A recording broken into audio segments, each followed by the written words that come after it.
This channel is part of the History Hit network.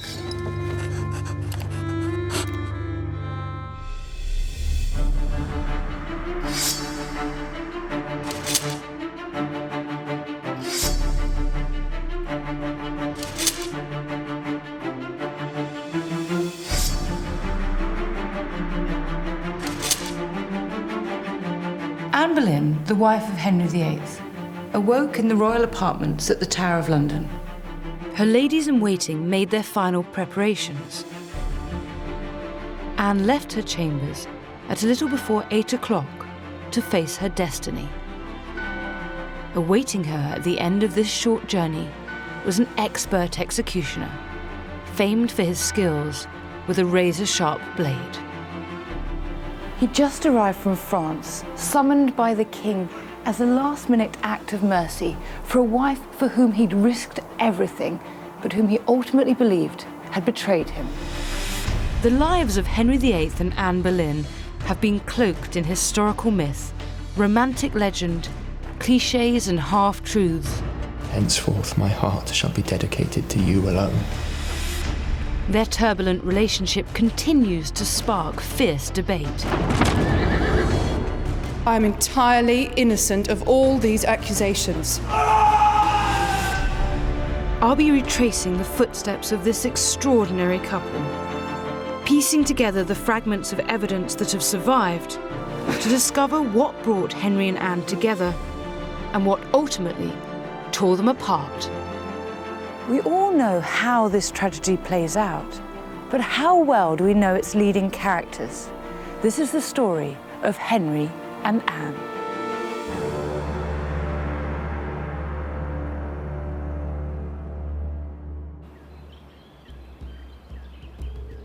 My journey begins in the Kent countryside, in search of Anne Boleyn.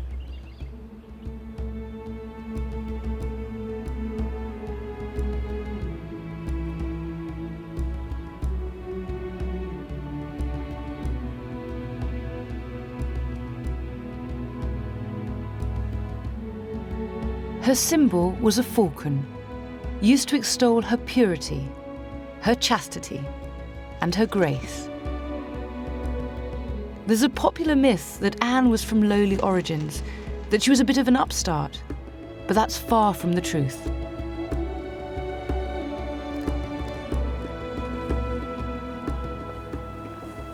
This is Hever Castle, the seat of the Boleyns. It's Anne Boleyn's childhood home, where she spent many formative years. Here her parents, Thomas and Elizabeth, brought up the 3 children who made it to adulthood. The eldest was Mary, who fleetingly later would be a mistress to Henry VIII. Probably the youngest was George, who was a great companion to Anne, a bright young girl who would one day be queen.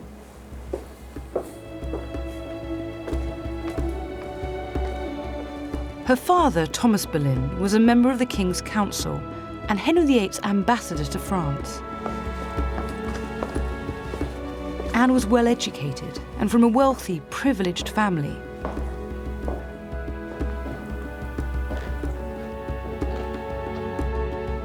The story goes that she was a free spirit, someone who was sparky, intelligent and fun-loving.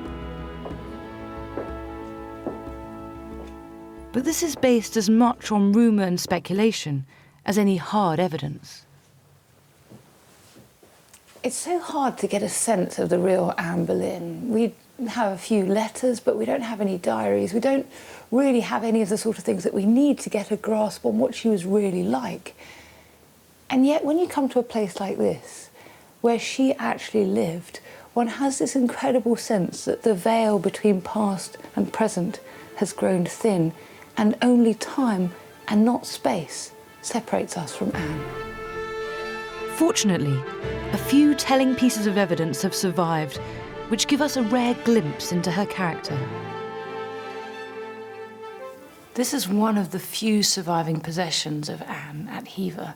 It's a book of hours. It's a beautifully illustrated and illuminated manuscript book of prayers and devotions, and these things were immensely popular in Europe at the time. And what's really exciting about it is that Anne held it. There's something of a real thrill to be touching it. It was probably one of her most treasured possessions.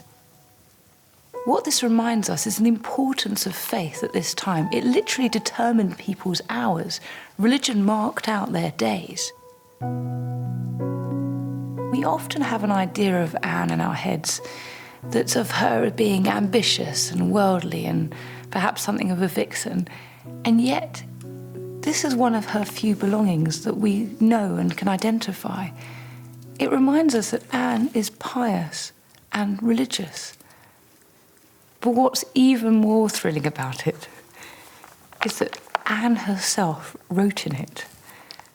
History Hit is like Netflix, just for history fans, with exclusive history documentaries covering some of the most famous people and events in history just for you.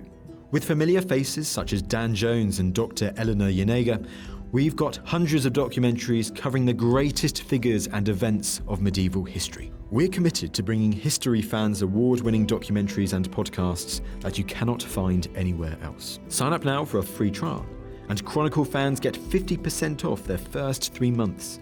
Just be sure to use the code Chronicle at checkout. It's an inscription in French, and it says, "Le temps viendra, je am Boleyn." The time will come, I am Boleyn. The time will come, I, Anne Boleyn. Now, we don't know when she wrote this. We don't know exactly what she meant by it, but it seems immensely prophetic and powerful. It's on a page where there's a picture of Christ being raised above the earth, and then there are these little heads at the bottom that look like people coming up out of the grave. So perhaps this refers to the Day of Judgment. Many people in the 16th century thought that they were living in the end times, the last days before the second coming of Christ. But perhaps there's a more earthly explanation. I wonder if Anne thought that she was destined for greatness. All our doings being ordered by thy command. Even if she was ambitious, Anne could never have imagined that her destiny would lie with the most powerful man in the land, a married man, Amen. the king. We all think we know Henry VIII, but actually what we conjure up is Henry in the last decade of his life when he's obese and savage and ruthless and cruel. But he wasn't always like that. In fact, when he first came to the throne and for the first 20 or so years of his reign, he was noted, first of all, for being really good looking. He had auburn hair, he was very tall, he was 6'2" when the average height was 5'7.5". And he was so good at sport that everyone commented on it.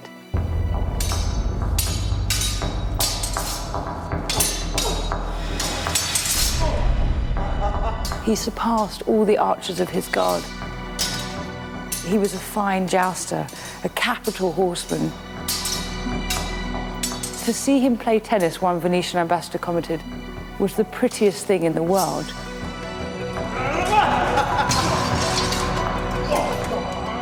That Venetian ambassador also said, perhaps he had a crush, that he had a round face so very beautiful that it would become a pretty woman. But the thing that was most surprising to me, coming across this young Henry, was that he was also well loved. He was considered to be kind. The ambassador said that he was affable and gracious, a man who harmed no one. Erasmus said that he was a man of gentle friendship and gentle in debate. He acts more like a companion than a king. Henry was evidently very charismatic. When he spoke to you, it was like the sun was shining. As a king and a man, he seemed to have few flaws. But Henry would become tormented by his failure to perform the most basic, yet most important task of any monarch. It would put him on a collision course with Anne, and together they would change England forever.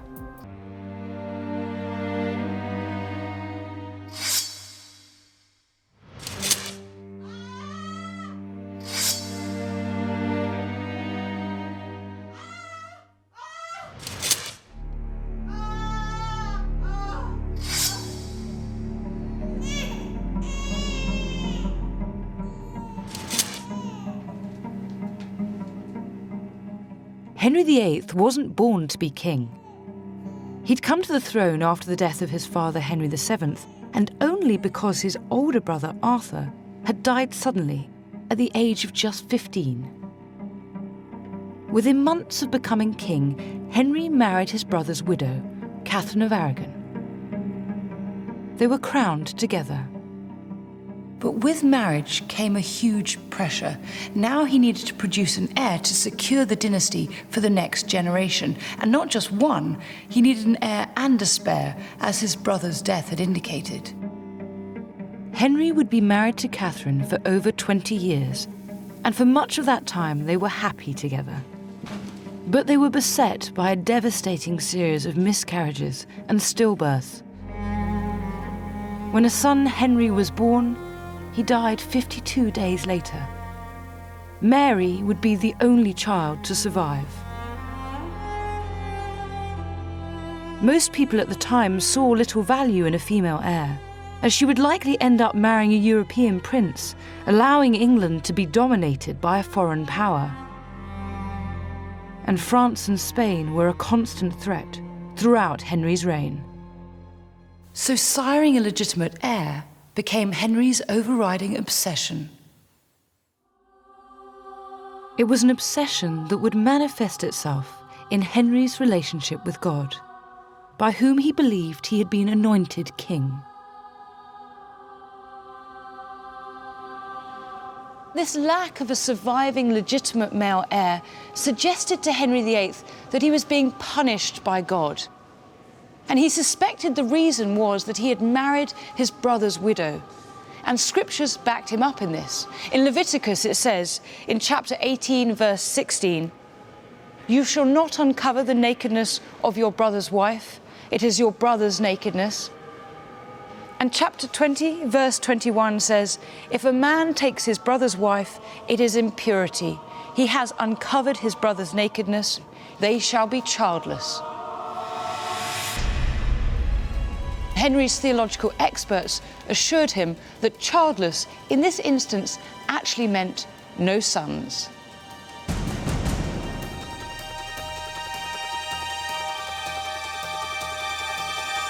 While England waited for an heir to the throne, the teenage Anne had crossed the Channel and was embracing all that Europe had to offer. After some time in the Netherlands, her father found her a role in the French court, which would become a defining influence in her life. Little is known of Anne's 9 years on the continent, and yet much is always made of it. It certainly was a formative period of her life. It was the period when she was educated, and people in the 16th century and today have speculated in a kind of prurient nudge nudge wink wink kind of way that at the French court particularly she learned the art of love. I want to see for myself how Anne's time in France shaped her character. I'm travelling to the Château de Blois, one of the palaces where the French king, Francis I, held his court. I can only imagine what the young Anne must have felt when she first arrived here. I've never been here before, and it's really exciting. Anne would be a lady-in-waiting to the cultured and pious French queen, Claude.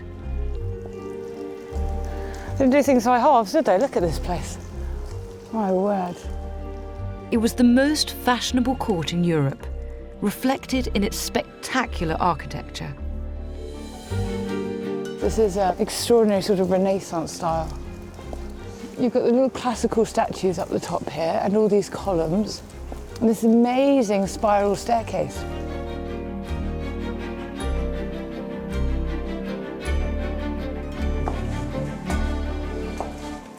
It's so incredibly beautiful, this staircase. It would have been such an extraordinary time for Anne when she was here, because she was here with Claude of France, who herself was a real patron of the arts. Francis I, her husband, was so much a fan of the Renaissance that he invited Leonardo da Vinci to France, and he was installed just down the road. There's every chance that Anne might have met him. So basically, Anne would have been surrounded by this world of intellectual endeavour and artistic endeavour. It must have been such an exciting place to be. I'm out of breath now. Anne came of age in France. One observer later wrote that no one would ever have taken her to be English by her manners, but a native-born Frenchwoman. Wow.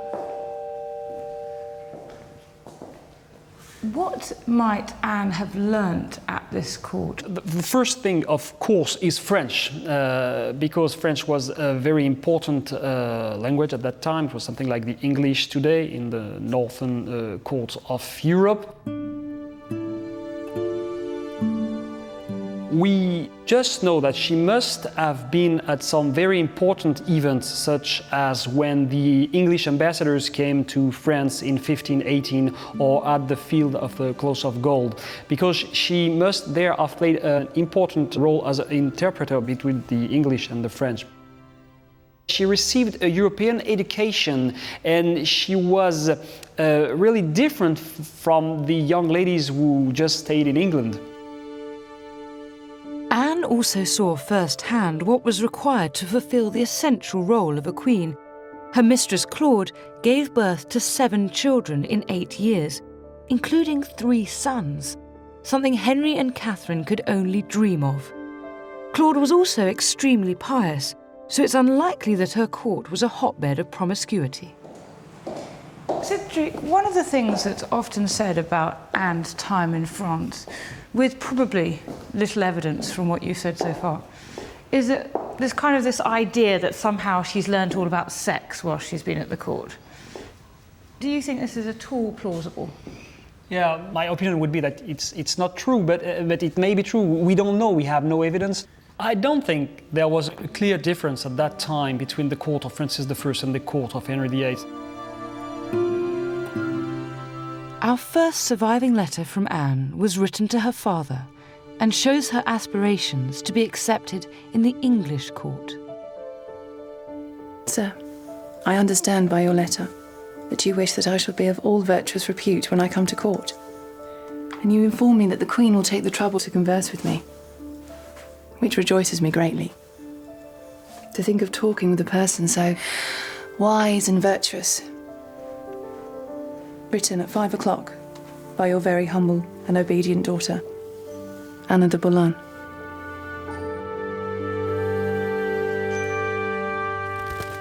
We tend to think about Anne Boleyn in black and white terms. So she's either a sexual predator or she's sexually chaste. She's either pious or she's worldly. She's either innocent or sophisticated. And yet, actually, what I've learned here is that her French education, her time at the French court, was such that it prepared her to be a much more complex character than that. Her 9 years on the continent transformed her from a teenage girl into an extremely desirable woman. The Anne that emerges back in England is one who's been shaped by many different influences, who is both pious and worldly, who's both sophisticated and something of an innocent. She's one who can play musical instruments, who can sing, who can dance, who can speak French, who is sophisticated and witty, who's been exposed to a world of cosmopolitan glamour. And she's such an attractive prospect precisely because she is so complex. The time will come. I, Anne Boleyn. In her early 20s, Anne arrived back in London. Henry held court in palaces all over the capital, and I've come to one of the few that has survived, Hampton Court.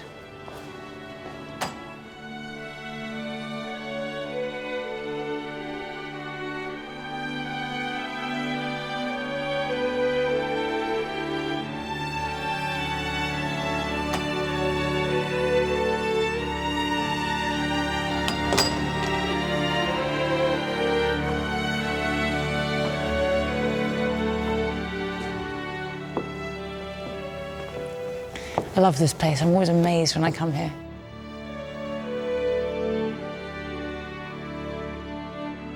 Imagine what it must have been like for Anne when she came to court. She was joining Catherine of Aragon's court. She was a lady in waiting. And Catherine would have had a number of women serving her. And of course, this meant really being a companion to Catherine, reading with her, sewing with her, being by her side, as well as looking after her needs. There would have been perhaps 1,200 people at the court at its most, about 200 of whom were women, Catherine of Aragon's women. And of course, Catherine's court was part of the wider court, Henry's court, which was probably at most 1,000 men. A Tudor court was a heady mix of politics and theatre.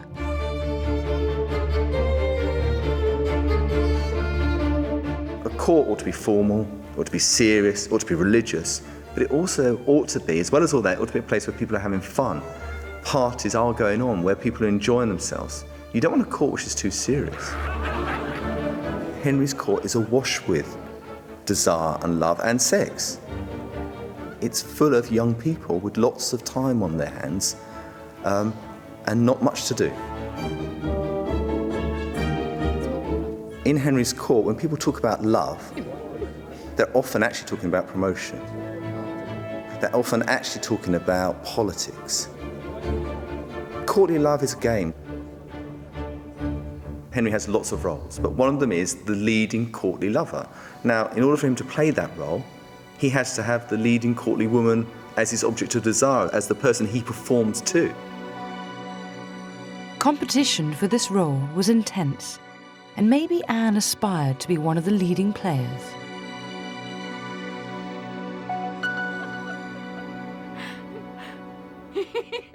Henry did have mistresses, not nearly as many as the French king, but it was considered to be a normal part of court life, especially when Catherine was pregnant, because it was considered unlucky in Tudor times to have sex during pregnancy. So in 1519, for example, one of the most beautiful women at the court, Elizabeth Blount, had given birth to an illegitimate son, Henry Fitzroy. His surname means son of the king. And of course, this indicated to Henry that if Catherine wasn't bearing him sons, it wasn't his fault. When Anne came to court in 1522, Henry had another mistress, someone Anne knew rather well.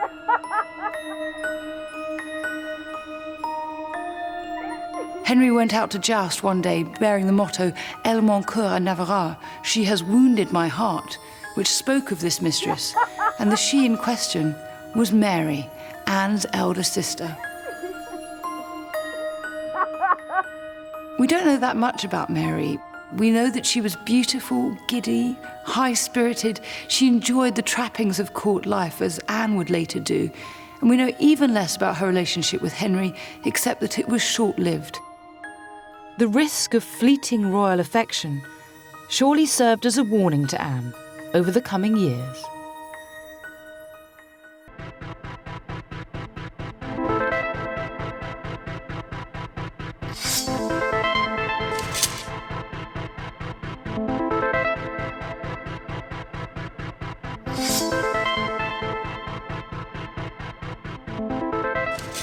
It's one of the most famous love stories in history, and yet we know very little about how Henry VIII and Anne Boleyn's romance began.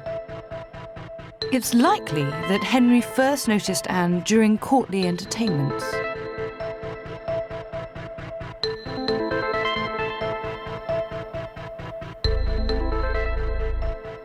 What is more certain is that their stories came together in early 1526, 4 years after Anne's arrival at court.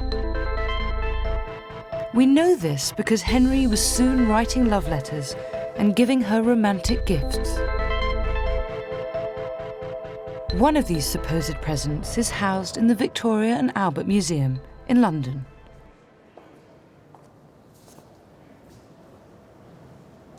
One of the first gifts that Henry is said to have given Anne is this beautiful miniature gold whistle pendant. It's covered with foliage and it's really rather tiny. And as well as being a whistle, it also has within it a scoop for one's earwax and a pick for one's teeth, so it's all about personal hygiene. It is the sort of thing that Henry VIII might have worn on his clothing in a sort of court masque or festivity that would then be given away as a present. But above all, it tells us a message. And the message is clear. Henry is saying, if you whistle, I will come.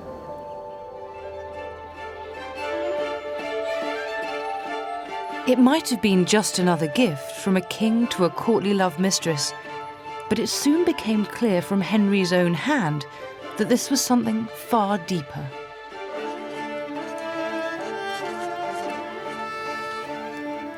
I and my heart put ourselves in your hands, begging you to recommend us to your good grace, and not let absence lessen your affection.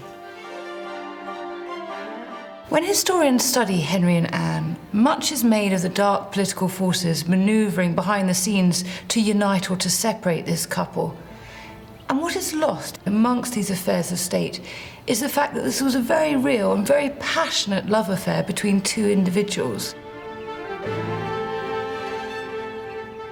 These are copies of Henry VIII's letters to Anne. The originals, the manuscripts, are in the Vatican Library. They probably ended up there as part of the evidence against Henry's divorce from Catherine of Aragon. And these are quite extraordinary because they show to us these intimate moments, these private thoughts. This letter, for example, starts, "Mine own sweetheart, this shall be to advertise you of the great loneliness that I find since your departing. For I assure you, methinks that I'm longer since your departing now last than I was wont to do a whole fortnight. I think your kindness and my fervency of love causes it.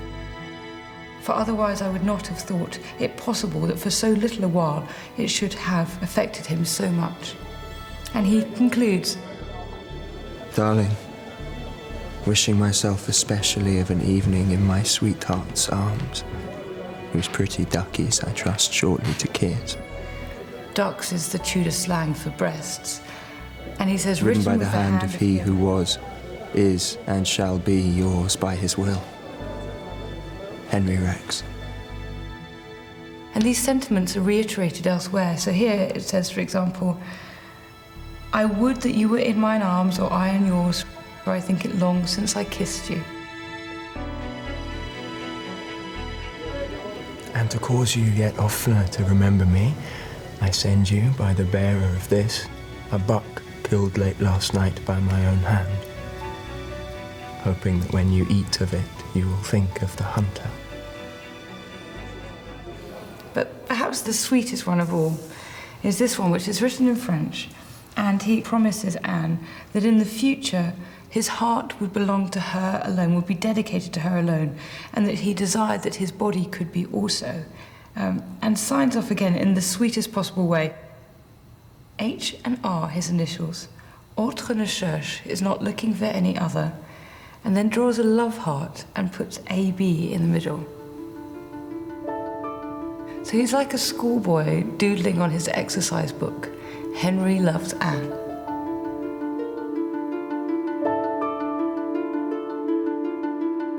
I beg also, if at any time before this I have in any way offended you, that you would give me the same absolution that you ask, assuring you that henceforth my heart shall be dedicated to you alone. I wish my person was so too. God can do it if he pleases, to whom I pray every day to that end, hoping that at length my prayers will be heard.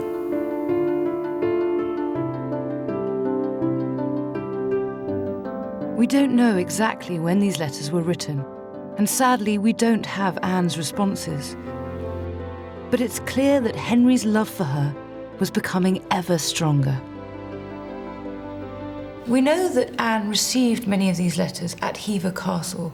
She was there in the late 1520s when she was suffering from sweating sickness and separated from Henry. We just don't know what she wrote back.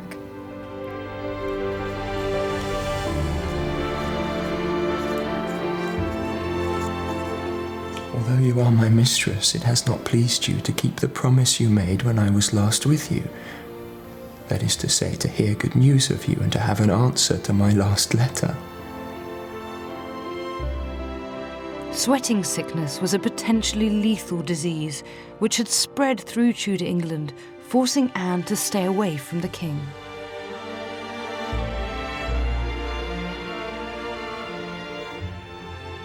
I think because we don't have her responses, a lot has been written to fill in that gap.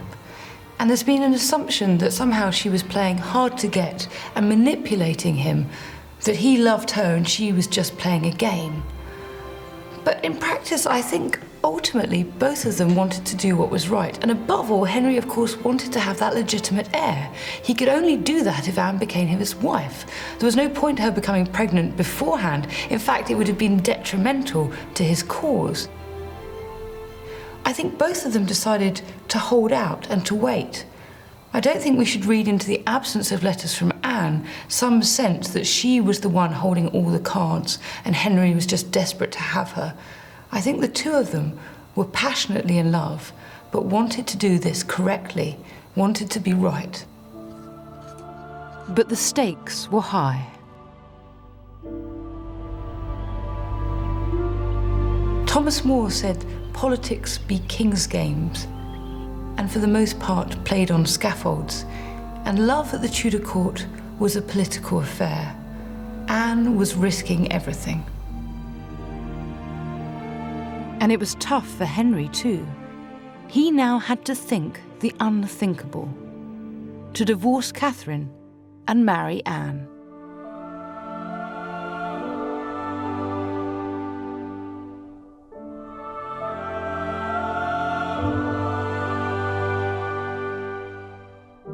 The time will come. I, Anne Boleyn.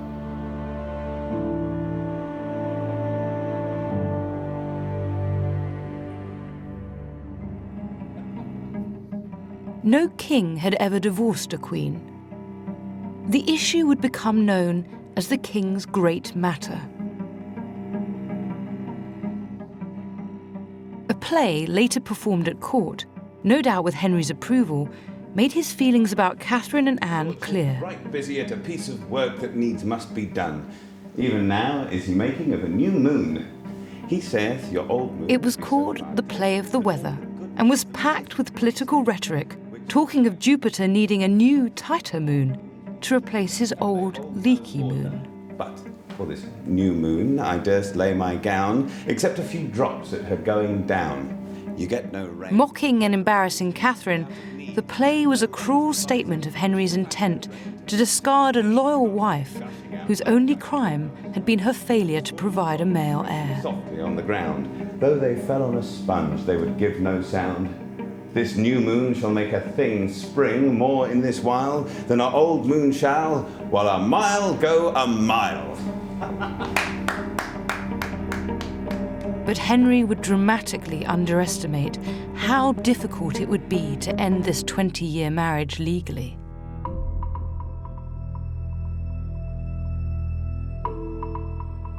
England was a Roman Catholic country, and on religious matters, even the king came under the authority of the Pope, and he wasn't going to play ball. I've come to see a document that testifies to the lengths that Henry would go to get Rome's permission. This document dates from 1529, and it was produced at a court that had been convened in order to examine Henry VIII's marriage to Catherine of Aragon and the possibility of an annulment. This document has lots to tell us. First of all, saying that Henry's, king of France and Ireland and all the other things that he claims to be. And what's really interesting about it is that Henry has gathered all the officials of the church. So it mentions Cardinal Thomas Wolsey, we've got the Archbishop of Canterbury, we've got the bishops of Ely and London and Bath and Exeter. It says that Henry feels that this matter of his marriage to Catherine has caused him a real rupture in his tranquility of his mind and his body. In other words, being married to his brother's widow in this sham marriage, as he's claiming it to be, has caused such a burden on his soul that his conscience is severely troubled. So this is the first time we really have this recognition that something has to change. And this document also demonstrates to us the lengths to which he will go to get what he wants. Among these beautiful seals, on the third from the left, we have one that has the signature up here of John Fisher, Bishop of Rochester. But not everything is quite as it seems. Rochester was a really important figure in Henry VIII's life, and yet his signature here is not genuine. He later claimed that it was a forgery, that he'd never signed this document, and that he was entirely opposed to this matter of the divorce. In the end, Fisher would pay the ultimate price for his hostility to Henry and Anne, and for the lengths to which Henry would go in order to be with her. Fisher ended up, as so many others in Henry VIII's reign, on the scaffold. Now Henry and Anne's future together seemed to rest on the judgment of the Pope.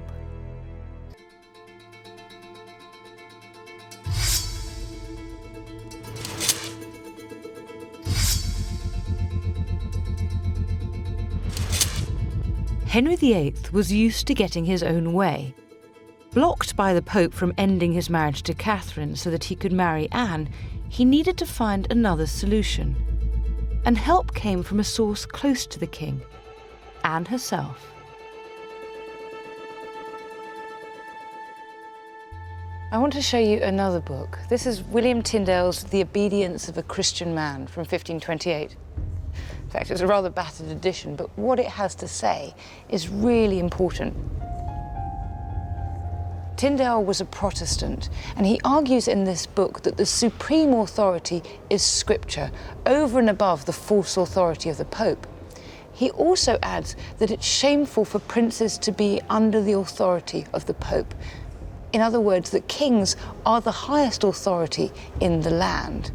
It says the king is judge over all, and over him there is no judge. What's really interesting is that Anne almost certainly gave a copy of this book to Henry. And Henry, on reading it, said, "This is the book for me and all kings to read." He evidently rather liked it. And it gave Henry a solution to his dilemma. If he were the supreme religious authority, there was no need to get permission from the Pope for his divorce. And this idea that actually he was first under God played to his egotism. It was something he'd secretly suspected all along. And this is another example of the way in which this love affair was having a profound impact. This love affair was so important that it would end up changing the very faith of England. Henry broke ties with Rome, removing the Catholic Church's influence over the country. And he set about creating a new Church of England over which he would be the supreme head. It was an incredibly brave move that risked taking England to war with its Roman Catholic neighbours in Europe. Sir Henry desperately needed a powerful ally. In December 1532, he crossed the Channel with Anne to seek approval for their marriage from the French king. And they got it.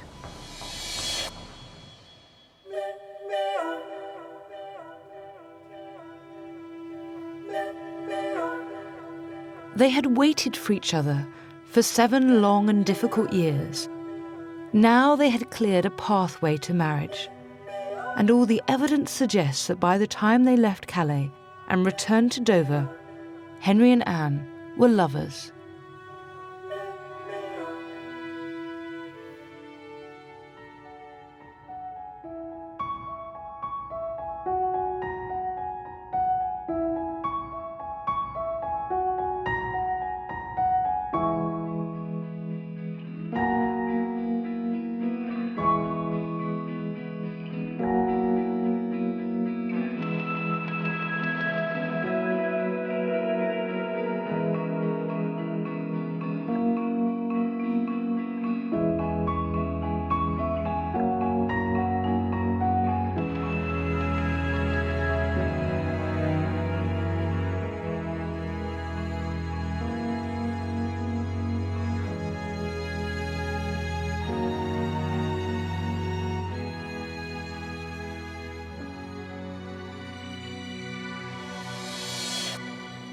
I've always believed that Henry and Anne were passionately in love. And if anyone should doubt their feelings for each other, there's a remarkable 500-year-old book. I don't suppose it was ever meant to be seen by anyone except Henry and Anne. I'm really excited about this. In all my years of studying this couple, this is the first time I've had a chance to see the real thing. Will you go ahead? So it's a stunning, beautiful, exquisite isn't it? turn of the 15th century, 16th century, probably Flemish illuminated book of hours, but really evocative and very special because it provides us with a really intimate glimpse into Henry and Anne's relationship. It contains two remarkable written entries in the hand of Henry VIII and Anne Boleyn. That's amazing. And this is Henry's here, written in his own hand. Beneath, very importantly, an illumination of the flayed Christ, sometimes referred to as Man of Sorrows or Ecce Homo. I think Henry is trying to portray himself by association as the lovesick king suffering, in his heart. If you remember me in your prayers as strongly as I adore you, I shall hardly be forgotten, for I am yours forever. If you remember my love in your prayers as strongly as I adore you, then I shall scarcely be forgotten. Your Henry Rex forever. Well, Would you like to see what Anne wrote? gosh, yes. I think she chose the page very carefully. We can see here an image of the Annunciation, so Virgin Mary is being told by the angel that she's going to have a son, and I think that this is what Anne is telling Henry. Yes. That she is the woman to provide him with the son and heir that he so desperately wanted. And then at the foot of the page we can see she writes to Henry a couplet. By daily proof you shall me find, to be to you both loving and kind.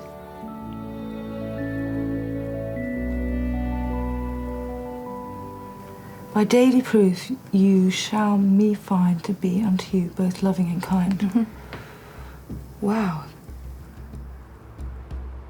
These words that Henry and Anne wrote to each other remind me of wedding vows.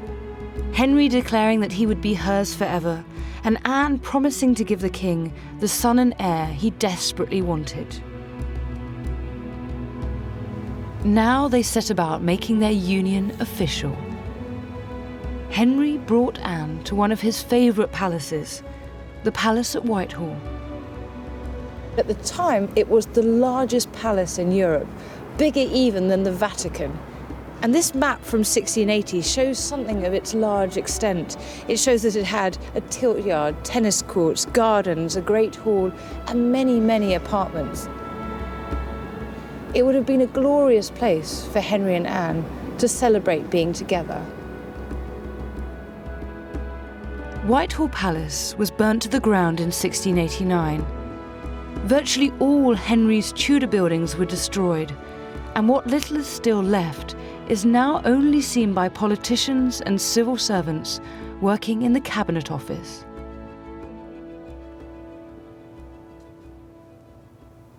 And this is it, almost all that remains of that once mighty palace.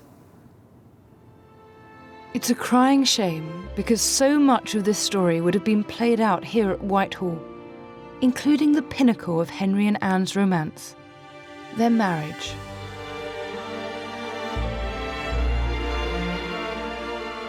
Somewhere near here, in January 1533, Henry and Anne were officially married. It was a pretty private affair, there weren't many people there, and so we have few witness accounts of exactly what took place. But what we do know is that the couple would have been overjoyed, because Anne was pregnant, and surely, this time, it would be a boy.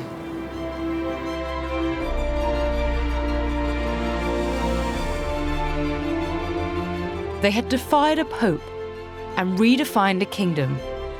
It seemed that love had conquered all.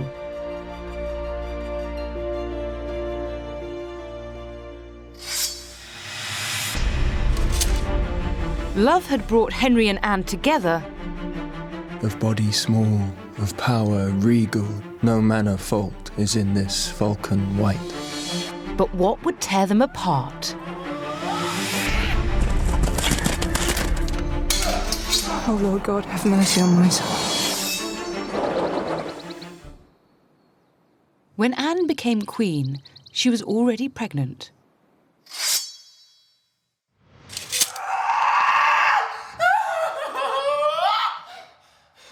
Anne had held out the promise that she would give Henry the son and heir that he needed to secure the Tudor dynasty.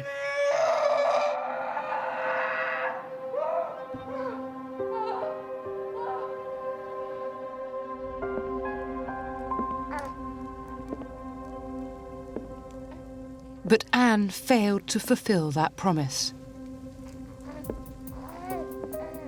She gave birth to a girl, Elizabeth.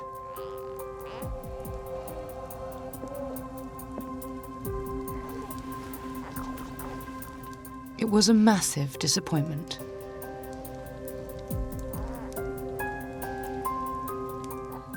Catherine of Aragon, a loyal wife and queen for over 20 years, had already been unceremoniously discarded for being unable to deliver a son.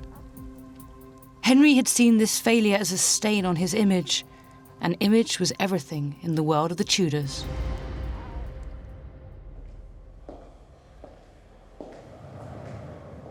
Henry needed to be seen as a king who could continue his dynasty. This is a cartoon that was prepared by Hans Holbein, a sketch. And it is such an insight into how Henry wanted to be seen. Because for a start, he's actually taller than he was in real life. We've compared his armour with this picture, and we found that actually he's been stretched. But the key message of this picture is told by the shapes of Henry's body. So it forms two triangles. We've got the broad shoulders that form a triangle tapering to the waist, and the splayed feet that taper also up to focus the gaze on his bulging codpiece, which his hands frame and which there's several bows above. Because this picture is all about masculinity and virility and fertility and potency. It's no wonder that we think of Henry as this man of lusts, when in actual fact he had trouble siring an heir, because this picture tells us what to think. That's why there are so many copies of this picture, because if you were a courtier who had any nous at all, you'd get yourself a copy of this picture to show that you were on message.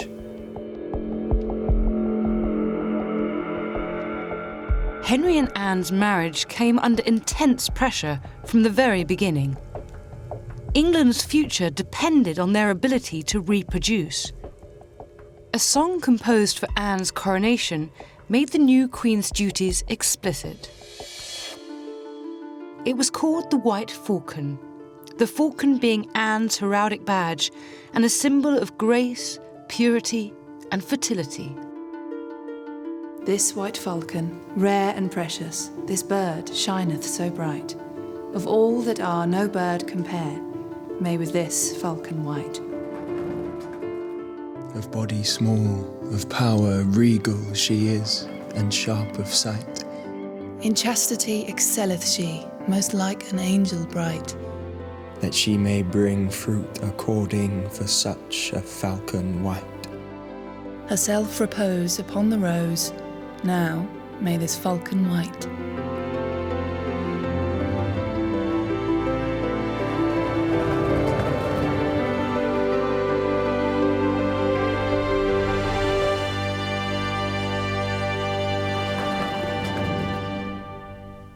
The symbolism is clear. As king and queen, Henry and Anne were expected to produce a male heir. Under such pressure, Anne's increasing desperation began to show. Less than a year after Elizabeth's birth, rumours circulated that the Queen was once again of a goodly belly. But mysteriously, there's no record of either a miscarriage or indeed a birth. Well, it suggests to me that maybe it was a case of pseudocyesis or phantom pregnancy, which happened particularly in the 16th century before the age of scans or pregnancy tests, when women who desperately wanted to be pregnant would have all the symptoms of pregnancy, but there was no baby. Which expresses just how much Anne was desperate to give Henry what he wanted. Henry's obsession wasn't the only burden on their marriage. There were still many Roman Catholics who refused to accept Anne as their queen. This conflict would lead to bloodshed.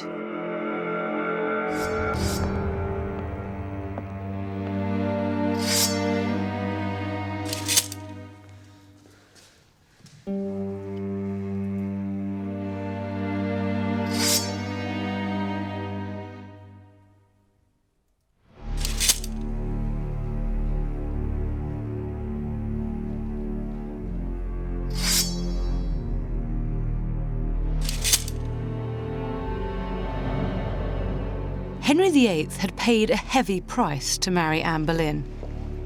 In removing the Pope's authority over England, he had made Catholic enemies at home and abroad. To protect his own position, the king needed the loyalty of his subjects, and he was prepared to create new laws and use force to get it. In 1534, Henry's government passed the Act of Supremacy, which said that Henry was and always had been supreme head of the Church of England. They just hadn't noticed it recently. And following on the heels of that was the Act of Succession. This said that Anne was his lawful queen, and any children they had would be the true heirs to the throne. And all English subjects were required to swear that this was the case. And some people found this very hard to swallow. Those that refused to swear the oath were treated as traitors. This is Charterhouse in central London. In the 16th century, it was a flourishing monastery, and at its head was Prior John Houghton. He would pay the ultimate price for defying Henry.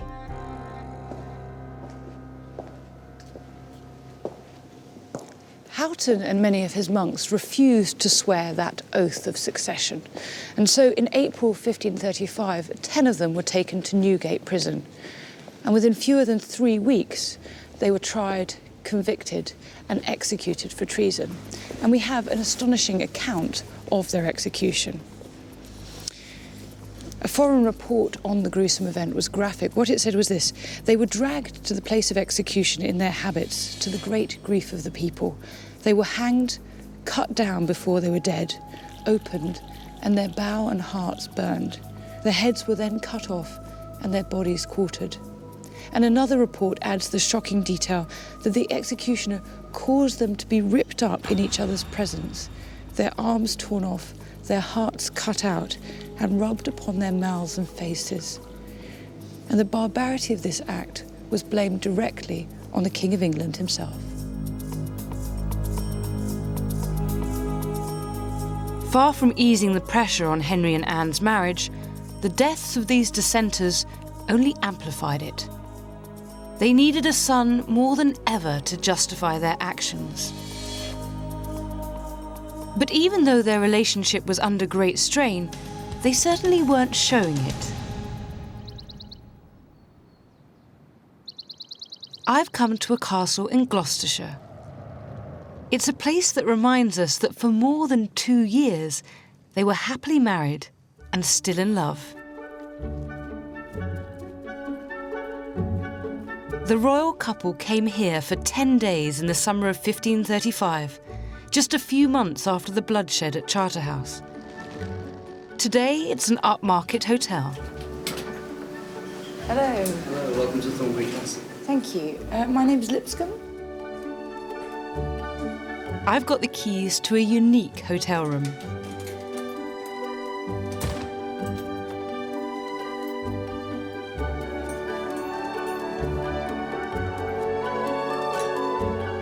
Now, it's pretty unusual to stay in any room that a king and queen have slept in, but one that Henry and Anne have stayed in is a rare and thrilling experience.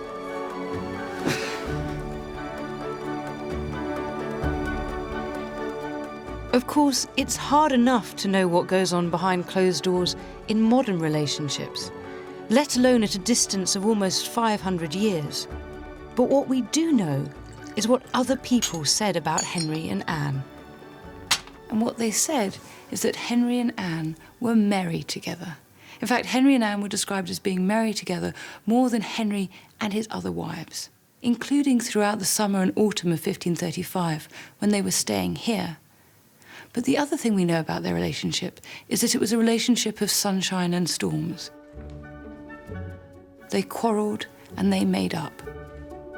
They had fights and then they had ardent reunions.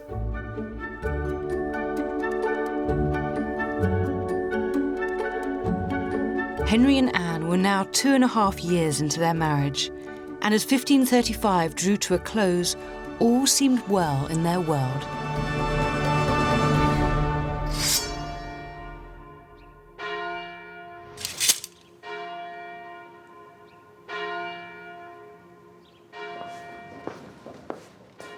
"1536 should have been a great year for Henry and Anne.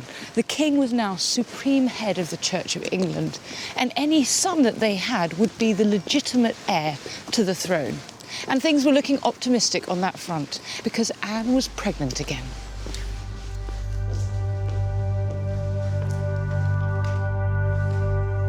The couple's good fortune continued with the first major event of that year.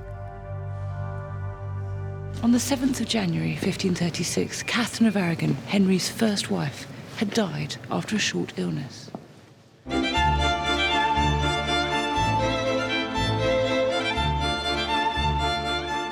In the eyes of Rome and Catholic Europe, Catherine was still the legitimate Queen of England. Her nephew was the Spanish king, Charles V, a serious threat to Henry's reign.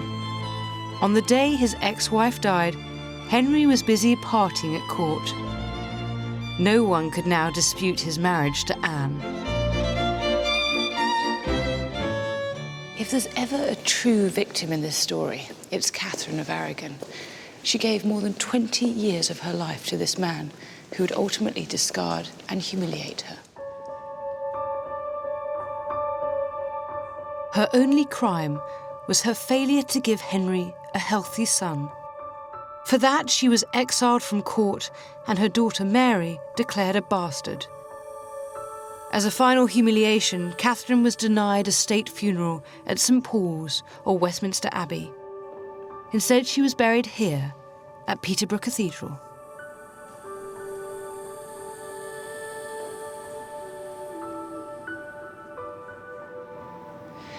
I find it quite moving and sad to be here by Catherine's grave. Catholics viewed Catherine as a martyr, and her story is so tragic that people still want to mark her life. Look at all this. People have brought flowers and posies, and the pomegranate, her symbol, to remember her by. So Catherine remains an inspiration. Henry and Anne treated her with utter contempt, so self-absorbed were they. Ultimately, she would be just another victim of their destructive love affair.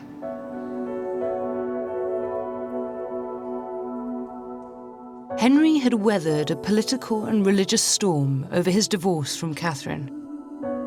Now Anne was expecting a child that would surely be a son. Henry appeared to have come through the other side with pride and honour intact. But I believe it was Henry's overwhelming desire to maintain honour that would ultimately destroy the marriage for which he'd fought so hard.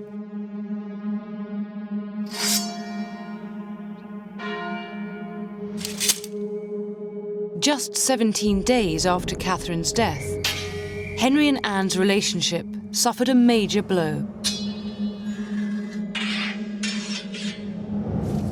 Like everyone else in the 16th century, Henry VIII was obsessed with honour. And honour was associated with masculinity, with upholding patriarchy, with controlling one's household and maintaining one's good name. Masculinity was an essential part of kingship.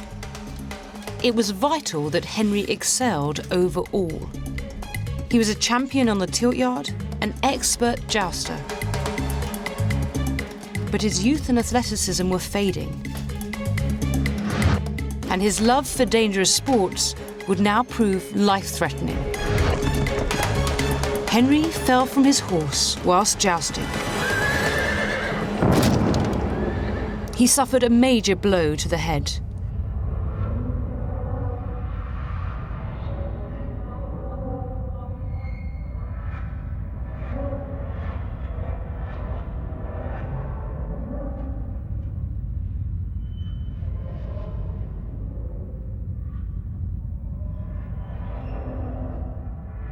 The king was reported to be unconscious for over 2 hours. Such a severe head injury could be partly responsible for the marked change in Henry's personality.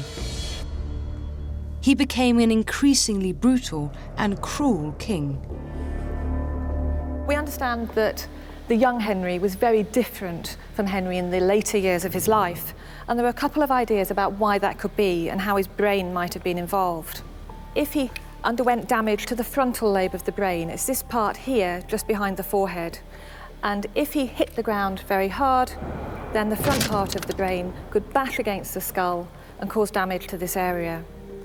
And the reason why that's important is that the frontal lobe, here, the biggest lobe of our brain, is the area responsible for our personalities and our behaviour. It processes our experiences and makes us the people that we are. And we know that people who have damage to the frontal lobe, it may just exacerbate character traits that they already have.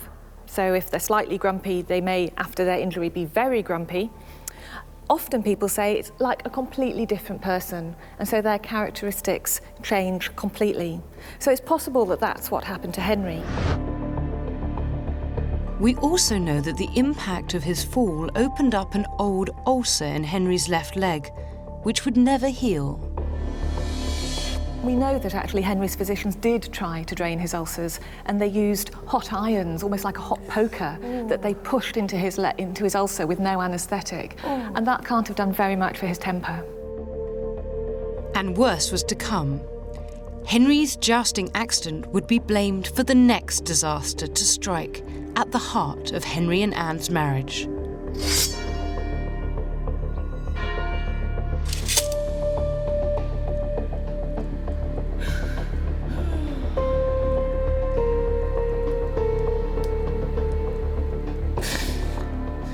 Less than a week after Henry's near-fatal fall, Anne miscarried.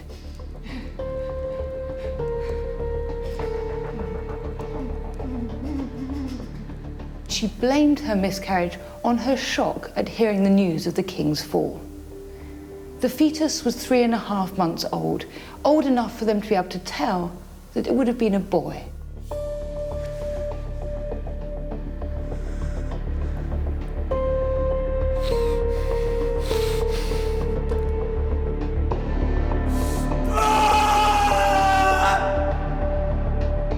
Although they loved each other, the success of Henry and Anne's marriage had always depended on having a son. The Spanish ambassador Eustace Chapuis wrote that Anne had miscarried of her saviour.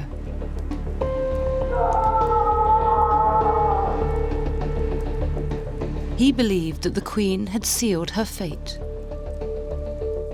Well, we know that Henry was distraught. Reports said that he showed great distress and great disappointment and sorrow at the loss of this child. He's reported to have said, "I see that God will not give me male children." Henry had seen his failure to sire a son with his previous wife, Catherine, as a sign that God disapproved of his first marriage. Was the miscarriage a sign that Anne didn't have God's backing either?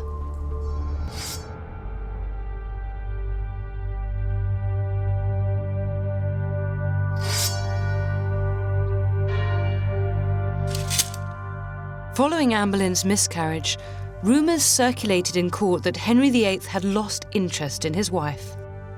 Anne was never a popular queen, and without a son, she was exposed to those at court who would rejoice at her downfall. And they would have been delighted to hear gossip that Henry was seeing another woman. Our evidence comes from the Spanish ambassador Eustace Chapuis, a wily character and a staunch Roman Catholic who never disguised his hatred for Anne, the woman whom he called the concubine. Ubaldino writes that he has heard in France that Anna Boleyn had in some way or other incurred the royal displeasure, and that she is in disgrace with the king, who is paying his court with another lady, and that the people are uttering words of much indignation against Anne. The other lady that Chapuis refers to is Jane Seymour. Jane was a lady-in-waiting to the Queen, just as Anne had once been to Catherine. The Spanish ambassador wrote that Henry had sent a letter to Jane, accompanied by a purse full of sovereigns. It was possibly a summons to his bedroom. Jane didn't open the letter and instead sent back the purse and the letter saying that she was the daughter of good and honourable parents, and that if the king wanted to make her a present of money, perhaps he'd do so at the time that God decided to give her an advantageous marriage. It does look a little like Jane is playing hard to get. Perhaps because she hoped that the advantageous marriage would be with Henry himself. But I don't believe Henry was planning to marry Jane. It was normal practice for kings at this time to have mistresses, and there's absolutely no evidence that Henry was thinking of abandoning Anne, or indeed that he'd even fallen out of love with her. In fact, Henry was still increasing pressure on the Spanish king, Charles V, to recognise Anne as his queen. But then fate intervened, delivering a blow so powerful that it would tear Henry and Anne's relationship apart. Scandalous rumours began to spread through the court that the Queen had been having sexual relations with other men, some close to the king. Why these allegations surfaced and who was behind them is still fiercely debated. Was she guilty of the charges against her? Were there dark forces behind the scenes plotting her downfall? Was Anne the victim of court gossip? Did careless talk cost lives? We know that Anne could be feisty and sometimes even flirtatious, but it's extremely doubtful that Anne would commit adultery. Frustratingly, we don't have the evidence to give us a clear picture of what was going on. But perhaps we can understand Anne's downfall through a more recent royal scandal. Former courtier Patrick Jeffson was Princess Diana's private secretary. I think there are some parallels with Diana there, where some of her critics, some of them quite close to the royal establishment, have tried to paint her as a loose cannon. Whereas the truth was she was an extremely dutiful princess. Well, Diana was painted as this woman who had many lovers. Anne was, of course, as well. And it's extraordinary to me that 500 years later, the way you can really blacken a woman's name is to suggest that she's some sort of sexual predator. I think they were both very sassy women, and you can't sass around in court and not expect to bear the consequences sooner or later. When your usefulness has been outlived, then you better watch out. In other words, they would find anything they could to condemn her in the eyes of the world. It seems to be at the heart of this question about Henry and Anne is the question of scandal. And of course you have been in a court that had a certain amount of scandal associated with it. I mean, what can we learn from that? Scandal is one way in which courtiers, or those who make their living from the court, are able to sort out their own pecking order. And when scandal doesn't exist, then there will always be somebody around to create it. And I think the extraordinary thing about Henry is, my conviction is that he does genuinely believe that she's committed adultery. Because there would be nobody who wanted to keep their head on their shoulders who was going to tell him he got it wrong. And this is why today I think it is still the case that to give advice to a royal person, let alone tell a royal person they're getting it wrong, that's quite an art. And I don't know how many people have got that art or want to exercise it. There is nobody, I think, today who will tell senior members of the royal family that they're getting it wrong. According to one account, when rumours of Anne's infidelity reached Henry, he was shocked and his colour changed. He immediately ordered an investigation into the allegations. Arguably the most damaging and hurtful of these involved adultery and treason with one of the king's oldest friends, Henry Norris. Norris was a gentleman of Henry VIII's privy chamber and a groom of the stall, a role that traditionally entailed wiping the royal bottom. In reality, it meant that Norris was Henry's closest companion, someone he truly trusted. But in Henry's court, walls had ears. No one was immune from the deadly consequences of rumour and gossip. In an indiscreet conversation, the Queen was said to have asked Norris why he hadn't got married yet. And when he replied that he would tarry a time, Anne said, "You look for dead men's shoes. For if aught came to the king but good, you would look to have me." In other words, you want to marry me when my husband's dead, don't you? Norris's response, that he'd rather his head were off, suggests he knew that they'd committed a serious faux pas. They had imagined the king's death, which under the Treasons Act was illegal. Henry launched an investigation into Norris's conduct, along with many others who were suspected of having had sexual intercourse with the Queen, among them her own brother, George.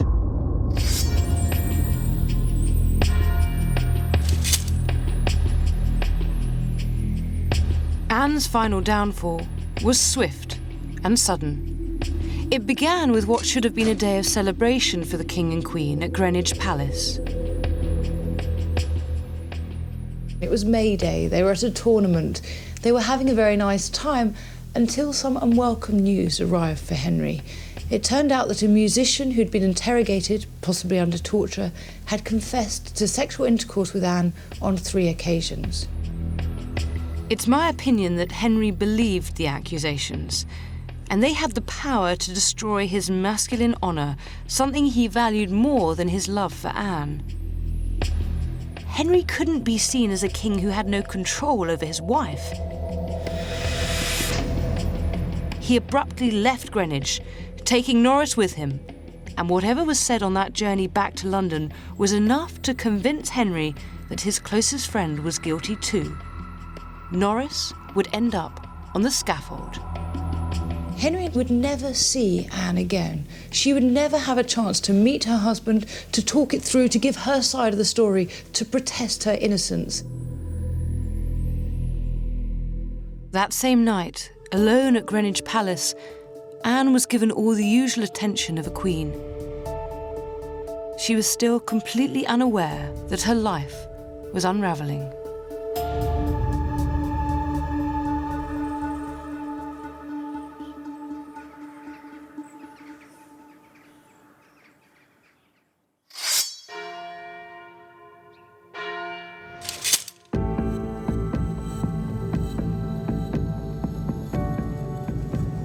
Early in the morning on the 2nd of May, Anne was taken from Greenwich to the Tower by barge. She had no idea why. She could never have imagined that she was experiencing her final moments of freedom. She travelled in through this water gate in St Thomas's Tower, now known as Traitor's Gate. In those days, the Thames came up all the way to these stairs. And of course, we have this sense, with hindsight, that that was the beginning of the end, that she must have known it was all up. But Anne wouldn't have known that. No one considered for an instant that a Queen of England might lose her head.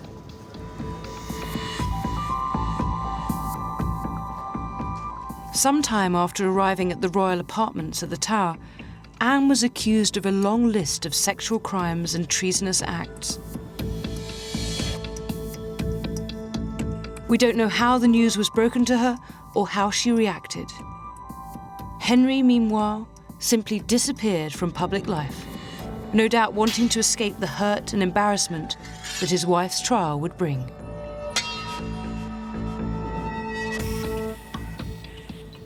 I'm walking where the royal apartments used to be, where kings and queens stayed the night before their coronation, because to hold the Tower was to hold London and was to indicate that you really held England. And of course it was where Anne stayed on the night before her coronation and again on the night before her execution. It was also the site of the Great Hall, which held 2,000 people, and where Anne's trial was held.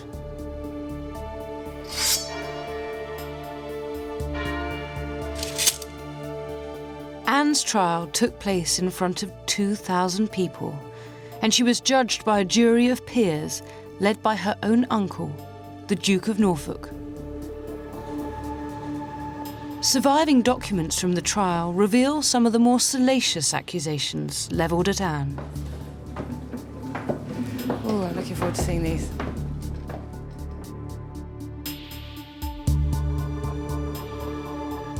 This document is an extraordinary one because it is a record of that trial. This is the indictment. This is the charges laid out against Anne.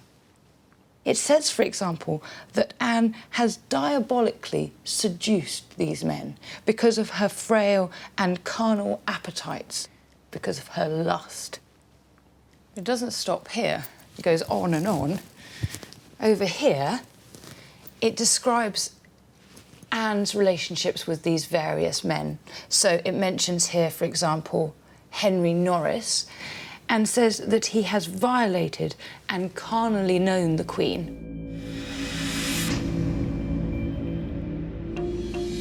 And then it mentions George Boleyn, Anne's brother, and this bit's particularly lurid. It says that she has allured the said George into putting his tongue in her mouth, and she has put her tongue in his mouth. This is a picture of Anne as sexual predator. And that's exactly how Henry wanted her to appear. No man could possibly keep control of a wife with such a depraved sexual appetite, not even the king. Henry was conspicuous by his absence from the trial. It was a tactic that completely rebounded on him. Henry stayed away because it was really humiliating for him to have his wife accused of adultery. It suggested at this time his lack of sexual dominance, his lack of sexual prowess. And indeed, that's precisely what came out of the trial. George Boleyn, Lord Rochford, Anne's brother, was given a piece of paper that he was told not to read out loud. But he did. And on it was the charge that he and Anne had laughed at the king's manner of dressing, had laughed at his terrible poetry, and above all, that Anne had said that the king was not skillful in copulating with a woman and had neither vigour nor potency. Remember, that's in front of that crowd of 2,000. Henry was right to stay away. Anne was convicted on all counts. She now had just 3 days to live.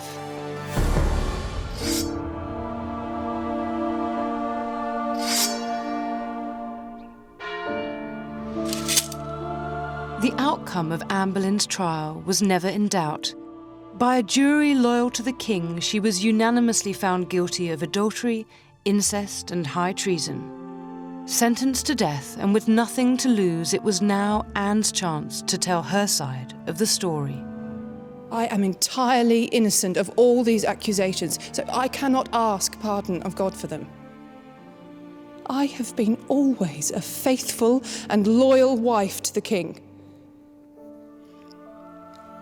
I've not perhaps at all times shown him that humility and reverence that his goodness to me and the honour to which he raised me did deserve. In some ways, Anne's trial speech is entirely straightforward. She says that she is innocent, that she has always been a loyal wife to the king. But then there's that curious line about not having shown him the humility and reverence that his goodness to her and the position to which he raised her justified. In other words, she's admitting that actually she's been a bit feisty, that perhaps she's spoken back, she's been out of line from time to time. She hasn't always been the wife that Henry wanted her to be. I confess. I have had fancies and suspicions of him. which I had not strength nor discretion to resist. But God knows, and as my witness, I have never failed otherwise towards him, and I shall never confess any otherwise. Anne claimed, both before and after taking the communion, that she was innocent, on peril of her soul's damnation. And I think she was. I also don't think there's any evidence to sustain the idea that Henry wanted to get rid of her. In fact, I think what happened to Anne was a terrible mishap, that actually Anne managed to look guilty when she wasn't. Her sophisticated conversational wit, her excellence at the courtly game, was where she came unstuck. Exactly what had beguiled Henry in the first place made her look guilty as sin. So like a Shakespearean tragedy, the king, feeling betrayed and hurt, sentenced the queen that he loved to death for crimes she didn't commit.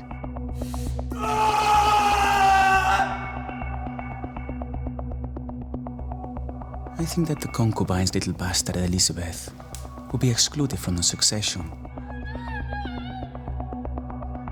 and that the king will get himself requested by Parliament to marry.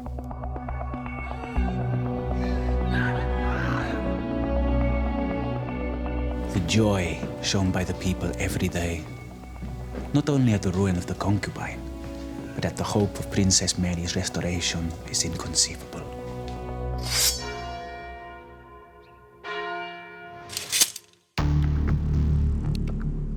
While Anne awaited her execution in her chambers at the Tower, she may well have heard the commotion outside as the 5 men she was accused of sleeping with, including her brother, were beheaded. I can't begin to imagine how she must have felt.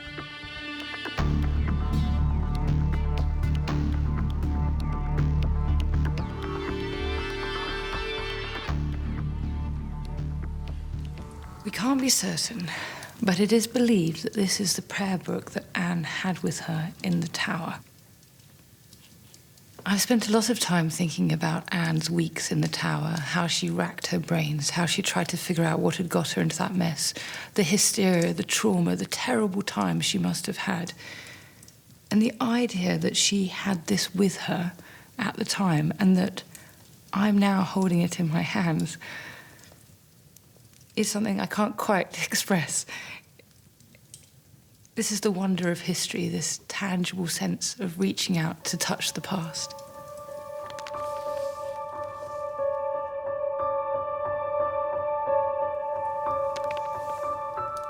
And what's even more extraordinary about it is that Anne has written in it. Now, she probably wrote this some time before her execution, but what she wrote has a haunting resonance. It says, "Remember me when you do pray, that hope doth lead from day to day." Remember me when you do pray, that hope doth lead from day to day. And she signed it, Anne Boleyn.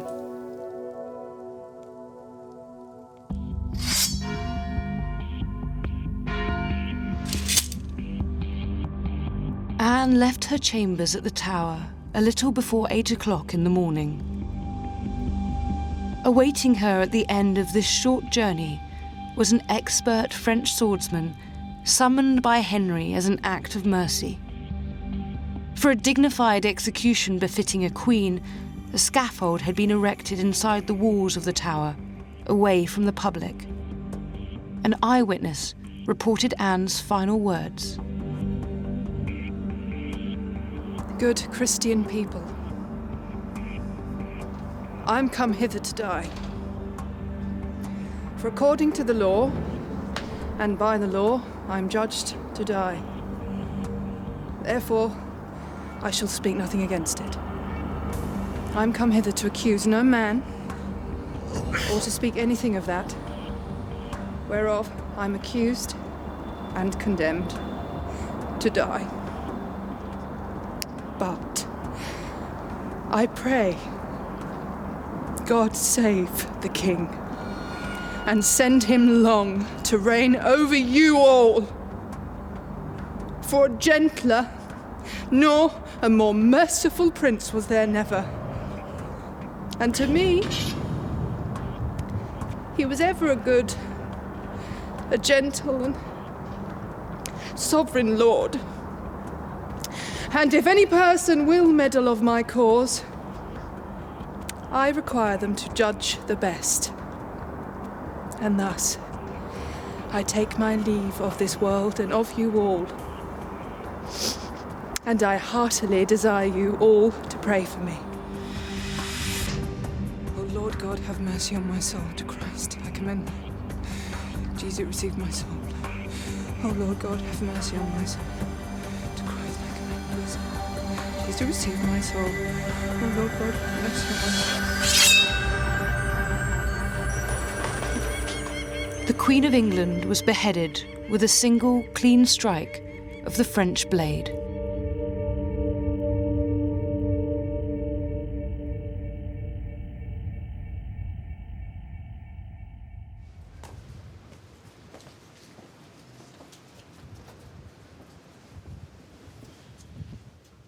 This is the Chapel Royal of St. Peter ad Vincula, a parish church within the walls of the Tower of London.